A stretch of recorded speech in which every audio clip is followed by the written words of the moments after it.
নমস্কার, আপনারা দেখছেন ত্রিপুরার খাস খবর। এই মুহূর্তের বিশেষ খবর। বলাই বাহুল্য, এই ভিডিও অবশ্যই দেশের 18তম লোকসভা ভোটের ফল নিয়ে, তাই এই ভিডিওতে আপনাদের স্বাগত। আসি মূল খবরে।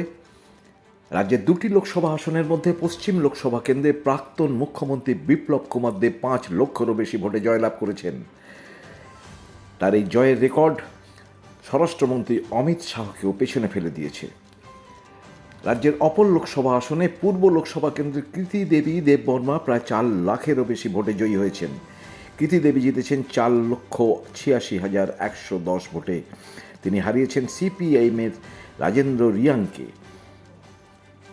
অন্যদিকে রামনগর বিধানসভা উপনির্বাচনে বিজেপি প্রার্থী দীপক মজুমদার জয়ী হয়েছেন। তিনি সিপিএম প্রার্থী রতন দাসকে হারিয়েছেন 18,000-এরও বেশি ভোটে। স্বভাবতই রাজ্য জুড়ে বিজেপি কর্মী সমর্থকদের এখন জয়ের উল্লাস। তবে এবার কেন্দ্রে বিজেপি এককভাবে সরকার গড়তে পারছে না বলেই এখনো পর্যন্ত মনে হচ্ছে। বিজেপির নেতৃত্বে থাকা এনডিএ সরকার গঠন করতে চলেছে, এটা প্রায় নিশ্চিত। এনডিএর সঙ্গে জোর পাল্লা দিচ্ছে ইন্ডিয়া জোট আগামীকাল বৈঠক ডেকেছে। আজ কংগ্রেস বৈঠক ডেকেছে দিল্লিতে। এখন এই পর্যন্ত। আপনারা যারা আজ এই চ্যানেলে প্রথমবার এলেন তারা অবশ্যই সাবস্ক্রাইব করতে ভুলবেন না, এবং আপনারা কি বলবেন অবশ্যই কমেন্টস বক্সে গিয়ে বলবেন আপনাদের বক্তব্য। আর সেই পর্যন্ত আপনারা সুস্থ থাকবেন, ভালো থাকবেন।